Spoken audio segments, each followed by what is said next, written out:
विद्यार्थियों नमस्कार। समाज की क्लास 2 में आप सभी का हार्दिक स्वागत और अभिनंदन है। समाज की क्लास 1 हम पहले कर चुके हैं।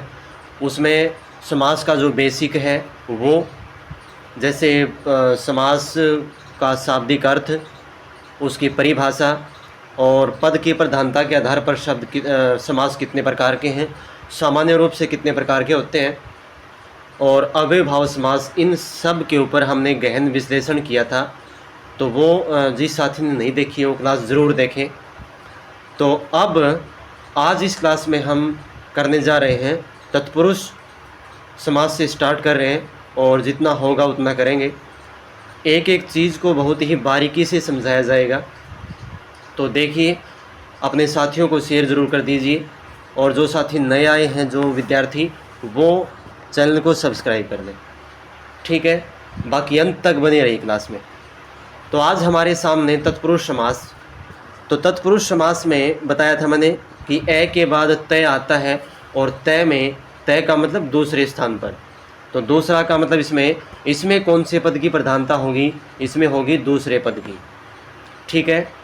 अब देखिए, इसकी परिभाषा करेंगे पहले। तत्पुरुष समास में उत्तर पद प्रधान होता है, उत्तर पद कह लो या फिर दूसरा पद कह लो, तथा पूर्व पद गौण होता है। गौण का मतलब नॉन स्पेशल, उसका कोई ज़्यादा महत्व नहीं होता। और ठीक है, तो ये बात याद रखनी है आपको कि तत्पुरुष समास में उत्तर पद या दूसरा पद प्रधान होता है तथा पूर्व पद गौण होता है। एक और क्या करोगे ऐड इसमें कि दोनों पदों के बीच प्रथमा और संबोधन कारक को छोड़ के सभी विभक्तियों का लोप पाया जाता है। लोप का मतलब क्या होता है?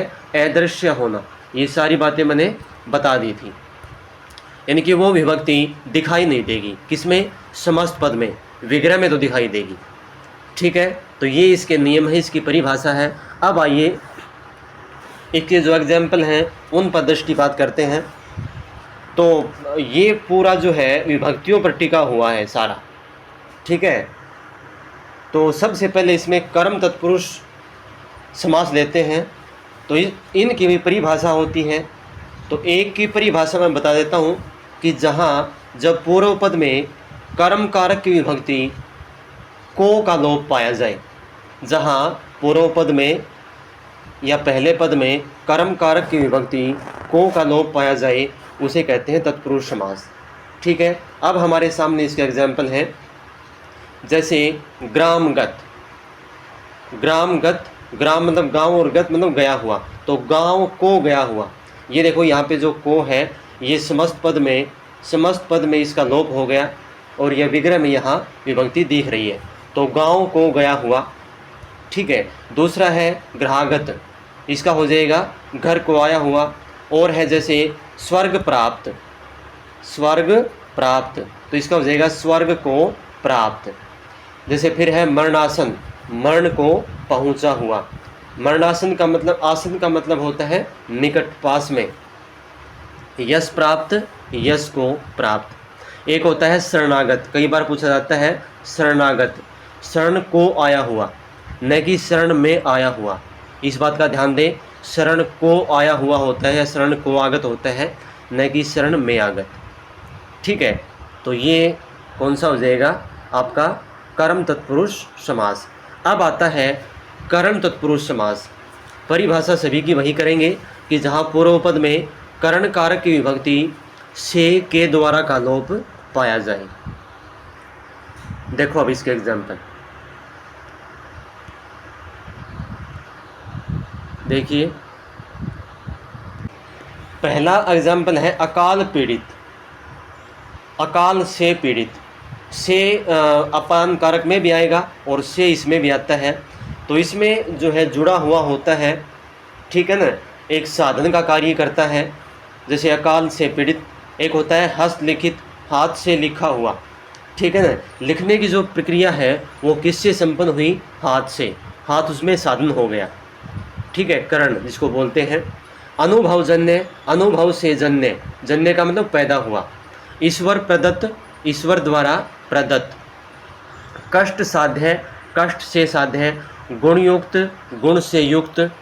तुलसी कृत, तुलसी द्वारा कृत, कृत का मतलब होता है रचित। ठीक है, तो ये सारे करण तत्पुरुष समास के उदाहरण हैं। मन घड़ंत है, मन से घड़ा हुआ। भूखमरा, भूख से मरा हुआ। शोकाकुल, शोक से आकुल। हस्तलिखित, हाथ से लिखित। ठीक है, तो इस प्रकार से रहेगा आपका करण तत्पुरुष समास। उसके बाद है संप्रदान तत्पुरुष समास। इसको कैसे करेंगे?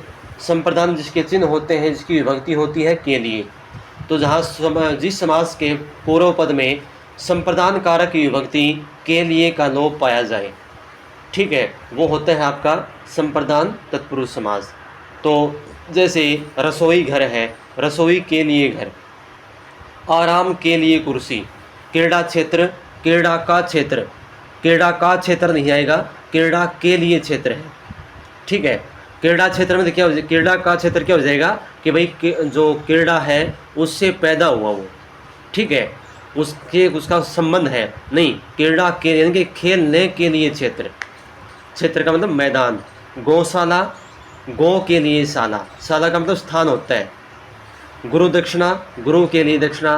देशभक्ति, देश के लिए भक्ति हो जाएगा। ठीक है, यज्ञशाला, यज्ञ के लिए शाला। हथकड़ी होता है, हाथ के लिए कड़ी। एक हाथ घड़ी होता है, हाथ के लिए घड़ी। ये सारे क्या हो जाएंगे? ये सारे संप्रदान तत्पुरुष में आ जाएंगे। अब देखिए यहाँ पे क्या फ़र्क है। एक होता है पशु बलि, पशु बलि, और एक होता है बलि पशु, बलि पशु। पशु बलि तो इसमें हो जाएगा पशु की बलि, पशु की बलि। और बलि पशु होते क्या हो जाएगा? बलि के लिए पशु। ठीक है, जो पशु है वो बलि के लिए है। ठीक है ना, तो देखो कितना डिफरेंस आ गया। पशु की बलि यहाँ हो जाएगा आपका संबंध तत्पुरुष समास, और बलि पशु के लिए हो जाएगा कौन सा? संप्रदान तत्पुरुष समास। एक होता है इसी प्रकार से कि देव बलि, देव बलि, ये भी कौन से में आ जाएगा? देव के लिए बलि। कई राज्यों में ऐसा है कि कोई देवी देवता है, उनके लिए कोई बलि चढ़ानी पड़ती है, तो देव की बलि नहीं, देव के लिए बलि हो जाएगा। तो सामान्य से देखने वाले जो शब्द हैं वो भी अलग अलग समास का बोध करवाते हैं, तो इस भंवर में ना फंसे। आगे देखिए, आगे आता है आपका अपादान तत्पुरुष समास, कि जहाँ समास के पूर्व पद में अपादान कारक की विभक्ति से अलग होना का भाव पाया जाए, वो होता है अपादान तत्पुरुष। तो जैसे पहला है इसका ऋण मुक्त। ठीक है, ऋण से मुक्त, इसमें भी से आया है, लेकिन ये से कि जो है दो शब्दों को अलग करता है। ऋण, किसी मनुष्य को ऋण से, मुक्त का मतलब दूर, आज़ाद कर रहा है वो। गुणहीन, गुण से जो मनुष्य है वो गुणों से रहित है। यहाँ पे अलगाववाद का बोध पाया जाएगा पूरा। जन्मांध, जन्म से अंधा। देश निकाला, देश से निकाला। धनहीन, धन से हीन। रोग मुक्त, रोग से मुक्त। भयभीत, भय से भीत। ठीक है, अशुभ पतित, अशुभ से पतित। पतित का मतलब होता है गिरा हुआ। आगे देखिए, तो ये था अपादान तत्पुरुष। अब आता है संबंध तत्पुरुष समास, जहाँ पे का के की का बोध होता हो, कि जहाँ जिस समास के पूर्व पद में संबंध तत्पुरुष की विभक्ति, तत्पुरुष की विभक्ति का के की का लोप पाया जाए, वो होता है संबंध तत्पुरुष समास। ठीक है ना, जैसे अमृत धारा, अमृत की धारा। आज्ञानुसार, आज्ञा के अनुसार। यमुना तट, यमुना का तट। ठीक है, राष्ट्रपति, राष्ट्र का पति। देशवासी, देश का वासी। ठीक है, प्रेम सागर, प्रेम का सागर। मृत्युदंड, मृत्यु का दंड। ठीक है, तो ये हो जाएगा आपका इस प्रकार से का के की का जहाँ बोध होगा वो कौन सा? संबंध तत्पुरुष समास। राजपुरुष, राजा का पुरुष, ये सारे क्या है? संबंध तत्पुरुष में आ जाएंगे। अधिकरण तत्पुरुष समास, जहाँ पे में पर का लोप पाया जाता है, कि जिस अधिकरण तत्पुरुष समास में अधिकरण कारक की विभक्ति में पर का लोप पाया जाए उसे कहते हैं अधिकरण तत्पुरुष समास। जैसे आत्मविश्वास, आत्म पर विश्वास, आत्म का मतलब होता है अपने आप, अपने पर विश्वास। आनंद मग्न, आनंद में मग्न। ध्यान मग्न, ध्यान में मग्न, मग्न का मतलब होता है डूबा हुआ। आप बीती, आप पर बीती। सिरदर्द एक होता है सिरदर्द, कई बार आ चुका ही, कई बार पूछा जा चुका है, कौन सा? सिरदर्द। ये सिर का दर्द नहीं, सिर में दर्द आता है। अधिकरण तत्पुरुष समास। गृह प्रवेश, गृह में प्रवेश, ठीक है। युद्ध वीर, युद्ध में वीर। पुरुषोत्तम, पुरुषों में उत्तम। पुरुषोत्तम में वैसे क्रमधारीय समास भी आता है, ठीक है। आगे देखिए, अब आता है नए तत्पुरुष समास। नए तत्पुरुष समास, ये भी किसका भेद है? इसी का भेद है ये तत्पुरुष समास का। जो जहाँ किसी चीज़ का अभाव दर्शाया जाता है, अभाव दर्शाया जाता है, वो उसे कहते हैं नए तत्पुरुष समास। ये उससे अलग है थोड़ा सा। तो इसकी परिभाषा देखिए कि जिस समस्त पद में पहला पद नकारात्मक या अभावात्मक हो उसे कहते हैं नए तत्पुरुष समास।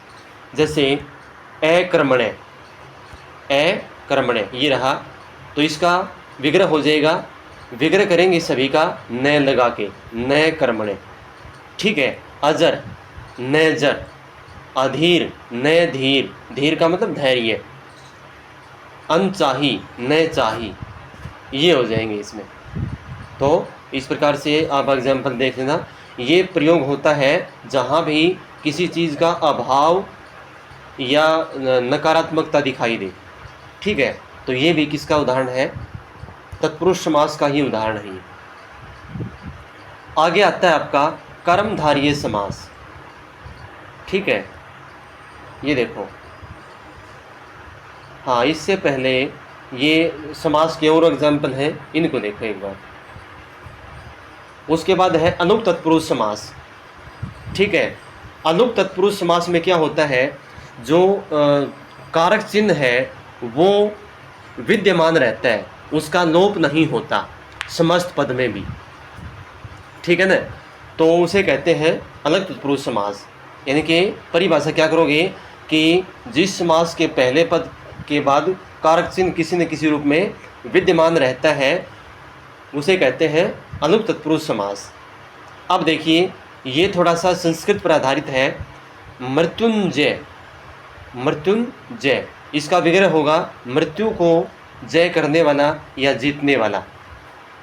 अब देखो, मृत्युम यहाँ पे दिखाई देगा आपका, ये अंग की बिंदी है, यू के ऊपर अनुस्वार है।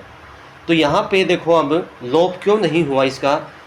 तो ये है मृत्यु शब्द है जो है, उसमें संस्कृत में द्वितीय विभक्ति में और प्रथम पुरुष में वो उसका शब्द रूप बनेगा मृत्युम। मृत्यु और मृत्युम का मतलब हो गया मृत्यु को, क्योंकि द्वितीय विभक्ति आती है कर्म कारक में। किस में आती है? कर्म कारक में, और कर्म कारक का चिन्ह होता है को, ठीक है। तो इसका मतलब मृत्यु को, यहाँ पे इस विभक्ति का लोप नहीं हुआ, एज इट इज है। तो इसलिए जिस समास के समस्त पद में विभक्ति का लोप नहीं होता या कहीं न कहीं विद्यमान रहती है उसे कहते हैं अनुप तत्पुरुष समास, ठीक है। उसी प्रकार से जैसे सरसिज है, सरसिज, इसमें सरसी प्लस जय, जय इसमें दूसरा पद है यानी कि उत्तर पद, और सरसी है पूर्व पद। अब जो सर शब्द है, सर, सर शब्द रूप है, उसमें सप्तमी विभक्ति एक वचन में सरसी बनेगा, सरसी। और सप्तमी विभक्ति एक वचन, सप्तमी विभक्ति में आता है अधिकरण कारक, अधिकरण कारक। अधिकरण कारक के चिन्ह होते हैं में और पर। तो सरसी का मतलब होगा क्या? सरसी का मतलब हो गया सरोवर में या तालाब में। क्या हो गया? तालाब में। और जय का मतलब हो गया पैदा होने वाला, यानी कि कमल। तो इस प्रकार से यहाँ भी कौन सा विभक्ति का लोप नहीं है, सरसी। तो इसी प्रकार से सारे हैं ये मैंने बता दिए, कॉन्सेप्ट यही रहेगा। बृहस्पति व्रत है जो पति, एक होता है वाचस्पति, वाणी का स्वामी, ठीक है, चूहे दानी, चूहे की दानी, ये सारे। एक होता है खेचर, ठीक है ना, खेचर। ख का मतलब होता है आसमान, ख अकेला, और खे बन गया आसमान में, और चर का मतलब घूमने वाला, आसमान में घूमने वाला अर्थात पक्षी। तो ये अलुप्त तत्पुरुष है। तो इसमें बहुत सारे आपको मिल जाएंगे, आपके पास जो भी कोई इस प्रकार की कोई रेफरेंस बुक हो उसमें देख लेना। उसके बाद एक और आता है उपपद तत्पुरुष समास। ये समास के अलग भेद हैं उससे।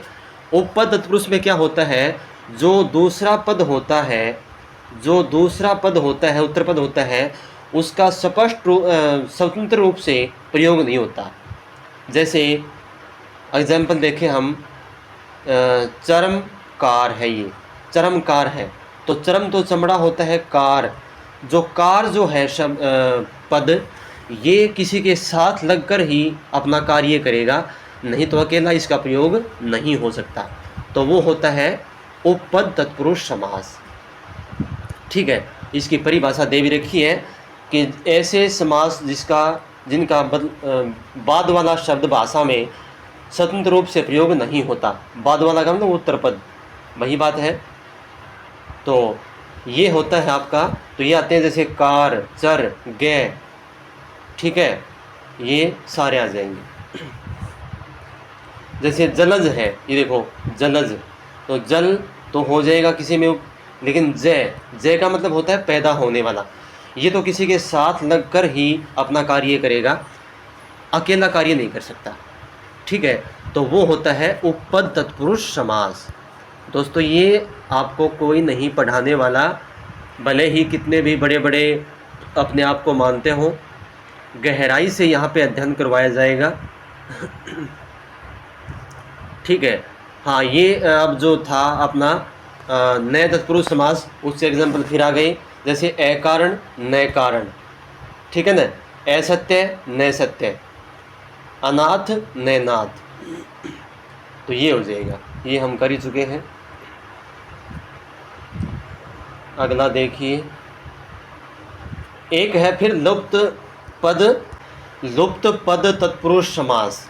इसमें क्या होता है, इसमें ये होता है भाई कि विभक्ति के साथ साथ जो इसके आगे आने वाले एक या दो जो पद हैं, वो भी, उनका भी लोप हो जाता है, ठीक है, उनका भी लोप हो जाता है विभक्ति के साथ साथ।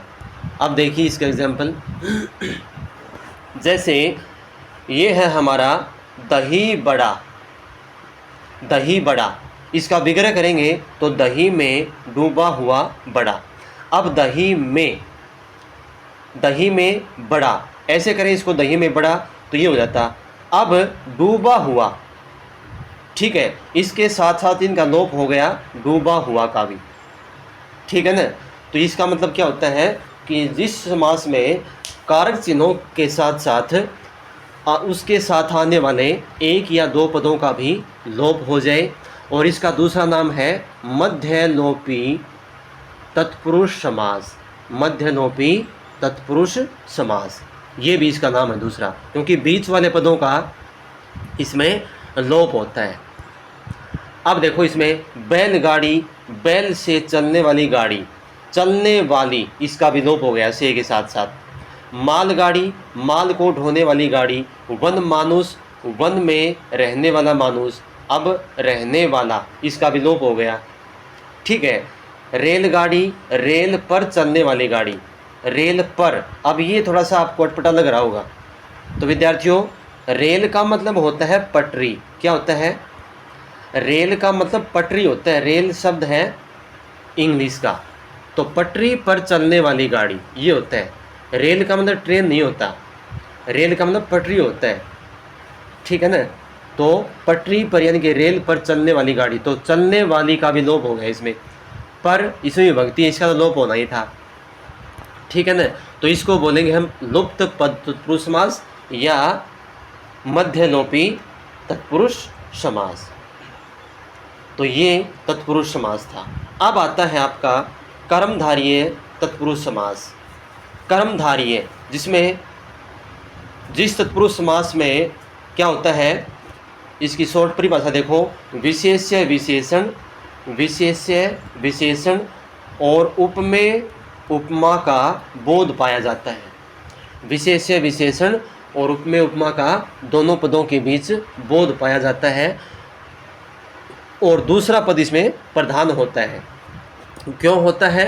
क्योंकि मैंने उस जो बेसिक बातें करवाई थी पहले वाली क्लास में, तब बताया था कि कर्मधारय और द्विगु ये दोनों ही तत्पुरुष समास के उपभेद हैं। तो तत्पुरुष समास में दूसरा पद होता है तो उसके उपभेद हैं, तो इनमें भी कौन सा पद प्रधान होगा? दूसरा पद ही या उत्तर पद ही प्रधान होगा। विशेष्य विशेषण क्या होता है? बताया था मैंने कि विशेष्य वो होता है कि जिसकी विशेषता बताई जाए, और विशेषण क्या होता है? जो विशेषता बताए किसी चीज़ की, ठीक है ना। जैसे, और इसमें दूसरा पद प्रधान कैसे होता है कि देखो कि नीला कमल, नीला कमल खिल रहा है, नीला कमल खिल रहा है। अब देखो खिल क्या रहा है? खिल क्या रहा है? कमल खिल रहा है ना। नीला तो इसकी पहचान बताई गई है कि भाई नीला है, पीला है, कैसा है, ठीक है। जो खिलने वाली चीज़ है वो कमल है, और कमल कौन सा पद है? कमल है उत्तर पद, नील कमल, नील कमल तो उत्तर पद है, उत्तर पद है तो दूसरा पद, तो इसलिए इसमें दूसरे पद की प्रधानता यूँ होती है। वैसे मैंने सारा अच्छे से बता रखा है उस वीडियो में, पहली क्लास में देख लेना। अब देखो इसके एग्जाम्पल। हाँ, उपमेय और उपमा क्या होता है? उपमा वो होता है जिसके साथ तुलना की जाए, और उपमेय वो होती है चीज़ जिसकी तुलना की जाए, ठीक है ना। ये देखो ये बता रखा है यहाँ पे, ये वाला, ठीक है, ये वाला देखो, जिसके साथ तुलना की जाए वो उपमा, और जिसकी तुलना की जाए वो उपमेय। अब देखो एग्जाम्पल, नीलोत्पल। उत्पल का मतलब होता है कमल, तो नीला है जो उत्पल, उत्पल का मतलब कमल, इसकी विशेषता बता दी। नील कमल, नीला है जो कमल। रक्त लोचन, रक्त का मतलब होता है लाल, तो रक्त है जो लोचन, लोचन मतलब आँखें। महासागर, महान है जो सागर, सागर की विशेषता बता रखी है, कैसा है? महान है, तुच्छ है, मध्यम है, ठीक है ना। महर्षि, ये देखो महर्षि, महान है जो ऋषि, ठीक है। और परमाणु, ये देखो परमाणु, परम है जो अणु। सद धर्म, सत्य यानी कि अच्छा है जो धर्म, तो ये आ जाएंगे सारी इसमें। नवयुवक, नया है जो युवक। प्राण प्रिय, प्रिय है जो प्राणों को। बड़भागी, बड़ा है बड़े हैं जिसके भाग्य, तो ये सारे इसमें आ जाएंगे। मंद बुद्धि, देखो ये आर्यस में आया हुआ है, मंद है जिसकी बुद्धि। वैसे ये तो कर्मधारय में भी आ सकता है, जिसकी मंद है जो बुद्धि, ऐसे हो सकती है इसकी। तो ये सारे इस प्रकार से हो जाएंगे, ठीक है। अब आते हैं उपमेय उपमा वाला, के समान वाले में। ये तो थे कौन से? विशेष्य विशेषण के, ठीक है। अब उपमेय उपमान का आता है, देखो चंद्रवदन, चंद्र का मतलब चंद्रमा और वदन का मतलब मुख, चंद्रमा के समान मुंह। कमलाक्ष, कमल के समान आँखें, ठीक है। कमल नयन, कमल के समान नयन, के समान में आ गए अब ये, यानी कि तुलना की गई है उपमा की, उपमेय की उपमान के साथ। कुसुम कोमल, कुसुम के समान कोमल, ये सारे। राजीव लोचन, राजीव के समान लोचन, ये सारे उपमेय उपमा में आ जाएंगे, ठीक है। अब आते हैं रूपी वाले। रूपी वाले कब बनेंगे? कि जब जिस स्थिति में जो आपका उपमेय पहले आता है, उपमेय पहले आ जाए और उपमा आए बाद में, तब उसमें रूपी में करेंगे, ठीक है ना। इसके लिए मैं एग्जांपल बता रहा हूँ आपको कि जैसे एक तो होता है एक मिनट रुकना भाई, एक होता है चंद्रमुख और एक होता है मुख चंद्र।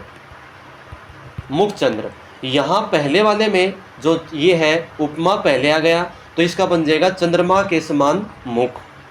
अब मुख चंद्र इसमें बनेगा, बात एक ही है दोनों की, तो इसमें बन जाएगा चंद्रमा रूपी मुख। चंद्रमा रूपी मुख ऐसे बनेंगे इसके, यानी कि पहले जब उपमा आ जाए, उपमेय आ जाए तो उसमें रूपी का बना देना, और पहले जब उपमा वाला आ जाए तो तब बता देना फिर उसमें किसका, के समान के साथ। तो ये सारे रूपी वाले हैं, जैसे चरण कमल, कमल रूपी चरण, ठीक है। नर सिंह, सिंह रूपी नर, ये हो जाएंगे। मुख चंद्र, देखो ये आ गया मुख चंद्र, चंद्र रूपी मुख जो मैंने बताया था वो। मुखारविंद, अरविंद रूपी मुख, अरविंद किसका पर्यायवाची है, कमल का। तो ये सारे तीनों हमने जो है कर्मधारय समास के पढ़ दिए हैं।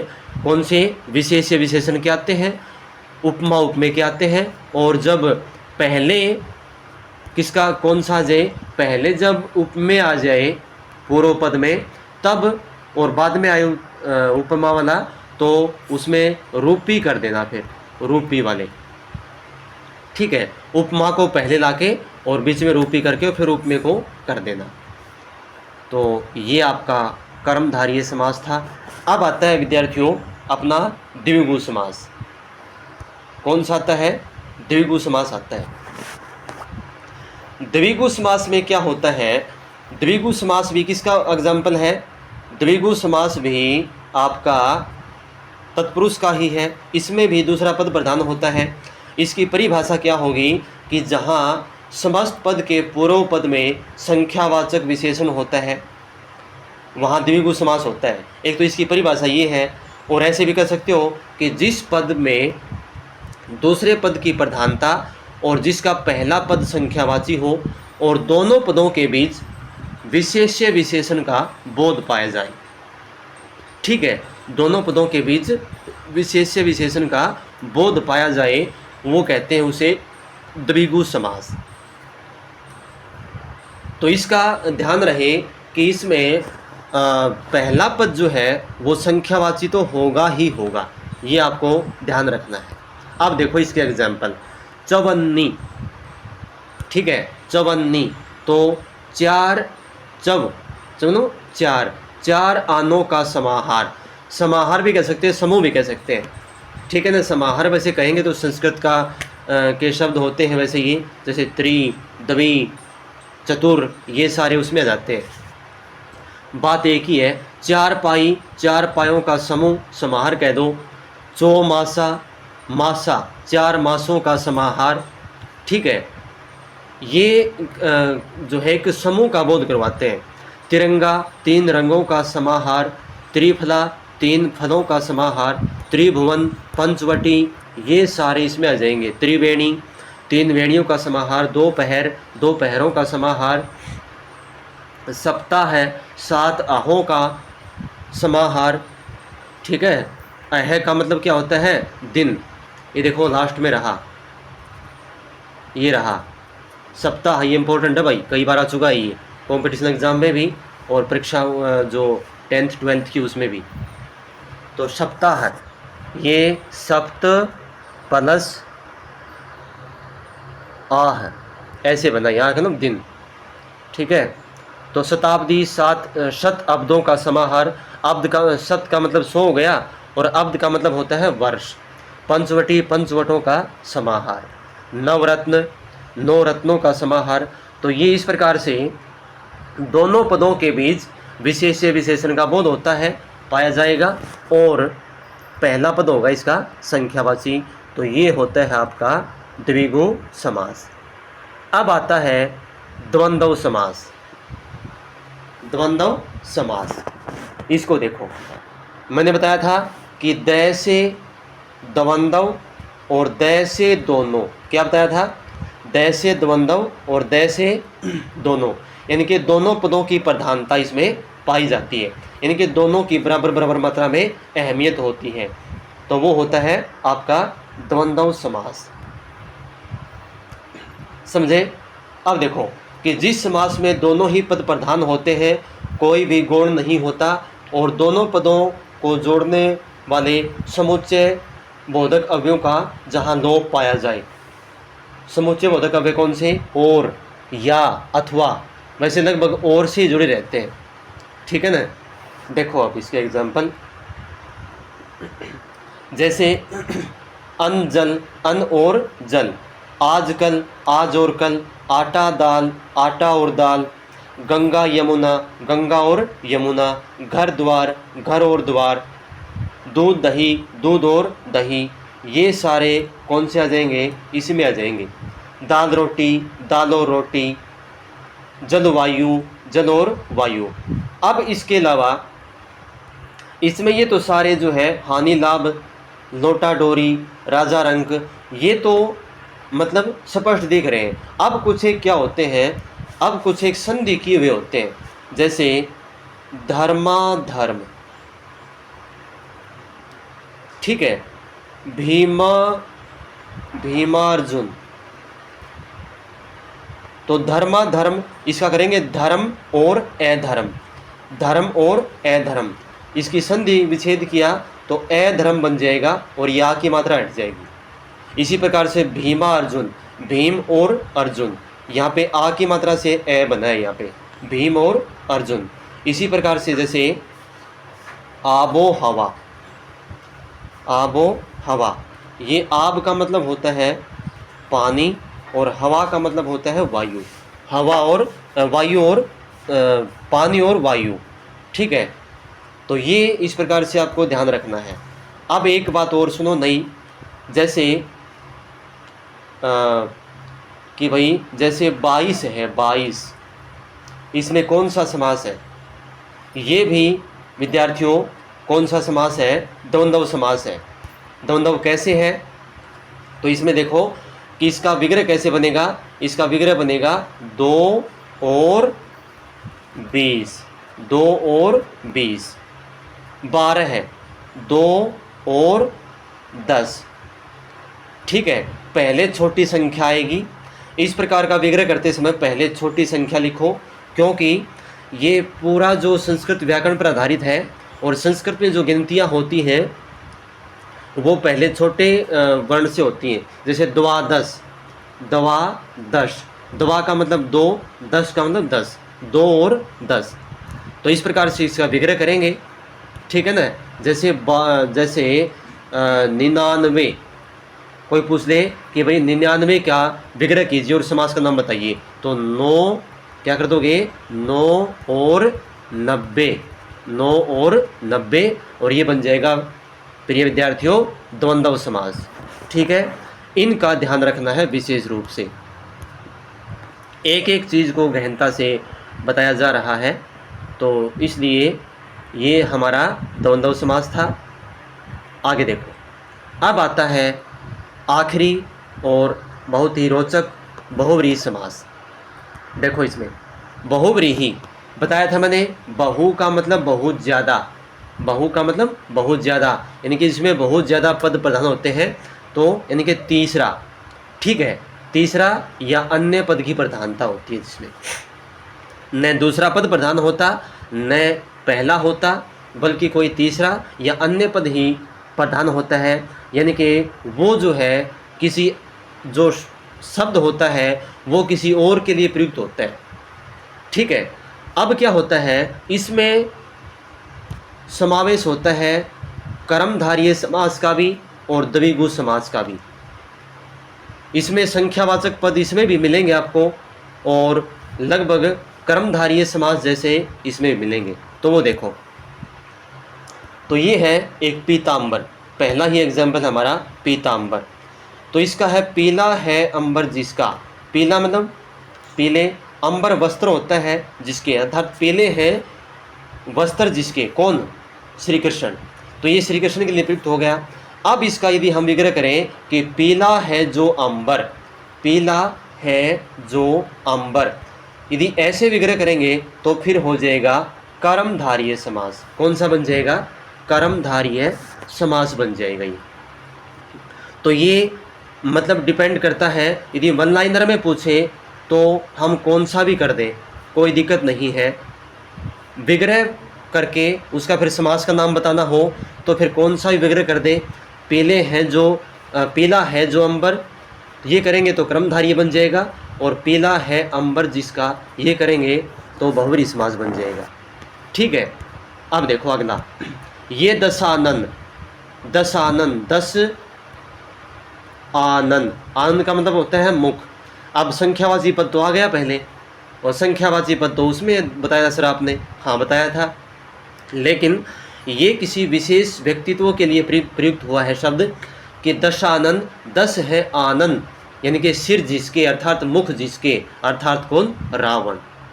कोई तीसरा ही पद प्रधान होता है इसमें, तो इसमें जो है कौन सा हो जाएगा, बहुव्रीहि। त्रिलोचन, त्रिलोचन, यहाँ भी कौन सा है, यहाँ भी आपका पहला पद संख्यावाची है, लेकिन तीन है आँखें जिसकी, तो वो कोई विशेष व्यक्ति है अर्थात शिव। ठीक है ना, तो यहाँ भी कौन सा होगा, बहुव्रीहि समास। तो इस प्रकार से तो पहला पद संख्यावाची बहुव्रीहि समास में भी होता है और द्विगु में भी। तो देख लेना को किसी विशेष व्यक्तित्व के लिए प्रयुक्त तो नहीं हो रहा। अब आता है सुलोचना। सु का मतलब सुंदर है, आँखें जिसकी, सुंदर है लोचन जिसके, ठीक है ना, अर्थात कोई महिला। या फिर एक हो सुलोचन, सुलोचन तो है, तो हो जाएगा क्रमधारय समास में कि ये सुंदर है जो आँखें, सुंदर है जो लोचन। अब सुलोचना, आ जो प्रत्यय लगा है वो किसी विशेष महिला के लिए प्रयुक्त हुआ है, तो सुंदर है लोचन जिसके, अर्थात कोई विशेष। अंशु माली, अंशु किरणें, माला है जिसकी, अंशु ही माला है जिसकी, अर्थात सूर्य। अष्टाध्यायी, इसमें दोनों पद हो सकते हैं समास। आठ है अध्याय जिसमें, आठ है अध्याय जिसमें, अर्थात वह ग्रंथ, ये कोई ग्रंथ है संस्कृत का, पाणिनि द्वारा रचित है ये ग्रंथ। अब 8 अध्यायों का समाहार, ये ऐसे करोगे तो फिर हो जाएगा ये कौन सा समास बन जाएगा आपका, तब बन जाएगा ये द्विगु समास। उद्दार हृदय, उद्दार है हृदय जिसका, कमल नयन, कमल के समान है नयन जिसके। गिरिधर, गिरि को धारण करने वाला, हाँ जिसका दूसरा पद धर से जुड़ा हो, धर, गिरिधर, विषधर, ठीक है, मुरलीधर, वंशीधर, ये सारे किस में आ जाएंगे, बहुव्रीहि समास में आ जाएंगे सारे। गजानन, गज के समान आनन है या मुख है जिसका, ठीक है। जितेंद्रिय, जीत ली है इंद्रियां जिसने, अर्थात तो वह कोई व्यक्ति, ठीक है। एक आता है जैसे चंद्रशेखर, चंद्रशेखर, चंद्रमा है शिखर पर जिसके, चंद्रमा है शिखर का मतलब माथे पर जिसके, अर्थात शिव, ठीक है ना। नीलकंठ, नीला है कंठ जिसका, अर्थात महादेव। तो ये सारे किस में आ जाएंगे, बहुव्रीहि में आ जाएंगे। पतिव्रता, एक पति का व्रत लेने वाली है महिला जो। दीर्घ बाहु, दीर्घ है बाहु जिसकी, लंबी है बाहु जिसकी। दिगंबर, दिशाएं हैं अंबर जिसके या वस्त्र जिसके। तो ये सारे किस में आ जाएंगे, बहुव्रीहि समास में आ जाएंगे। तो विद्यार्थियों, ये समास का जो है चैप्टर था हमारा, उम्मीद करता हूँ कि समझ में आया होगा। कोई भी ऐसी कोई पूछना हो, कोई डाउट हो तो कमेंट सेक्शन में ज़रूर बताना। अपने साथियों को शेयर ज़रूर करनी है क्लास। तो मिलते हैं एक नए टॉपिक के साथ, तब तक सभी को धन्यवाद। जय हिंद, जय भारत।